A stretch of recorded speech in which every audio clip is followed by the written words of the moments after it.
I'm going to show you how to go from this to this.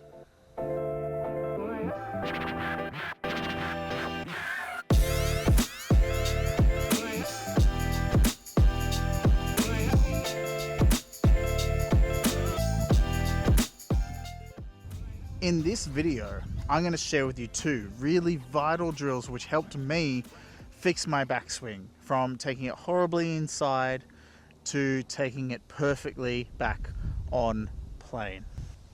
So why is the backswing and the takeaway so difficult?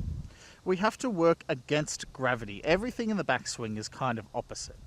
When we start up behind the ball, and this club head, once it's away from our body, weighs quite a bit. The club head wants to sort of fall in behind the hands like this, naturally.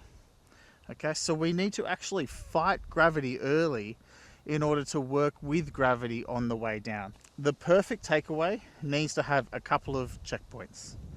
The first one is that after the takeaway, which is only this move here, we have the club head outside or on the hand line. And that is after moving our shoulders. You can see here, if I take the club back and stop at parallel,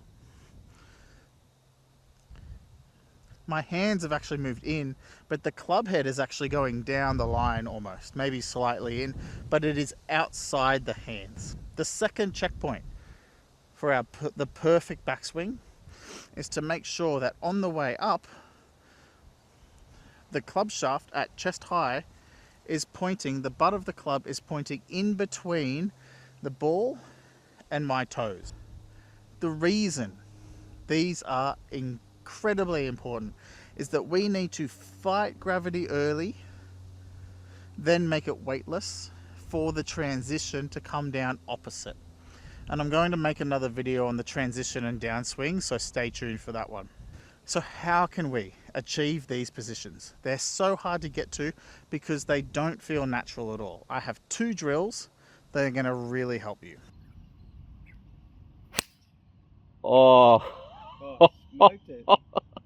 The first drill is for the takeaway, and it just involves a head cover. If I disconnect from my body, look at where the club shaft is going. It's starting to lay off. Put this head cover underneath my armpit and pin it against my chest. Then from there, all I need to do is turn, keeping my hands coming inside. I could even support this arm and just turn inside while keeping the club head out. You can over exaggerate this drill by doing a massive loop by feeling like your right hand stays on top and you're giving a high five to someone at the back wall.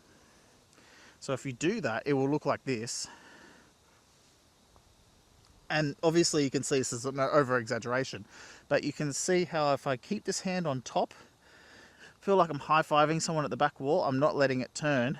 It will turn in the full swing, but if I just feel like I'm keeping this hand on top and I can high-five the back wall, it automatically puts the handle in and the head of the club out.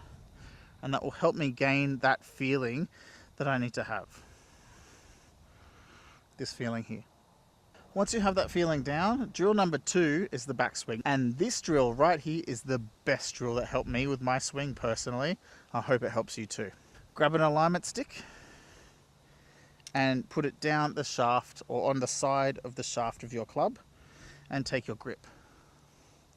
Next, address the ball, and you want to make sure that the alignment stick is leading into your belt.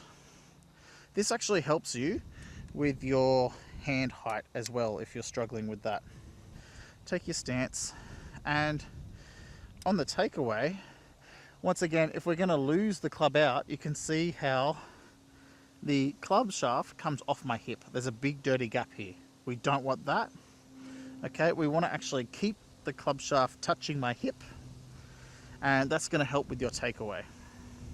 It's also going to help with the second part of your swing, because once your hands hit about this thigh or around about your right hip, or for me, a point of view, when my hands cover my right foot, What we want to feel is the correct hinge, which is this shaft running down my lead thigh.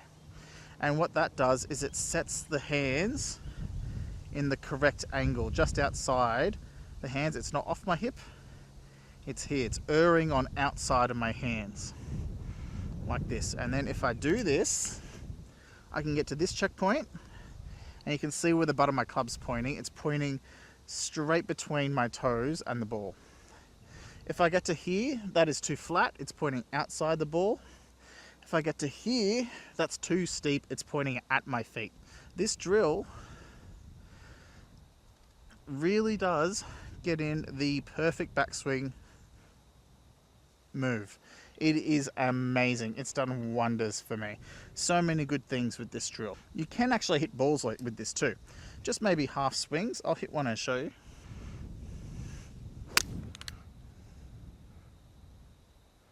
Once you start hitting these positions properly, you'll feel like the club is almost weightless.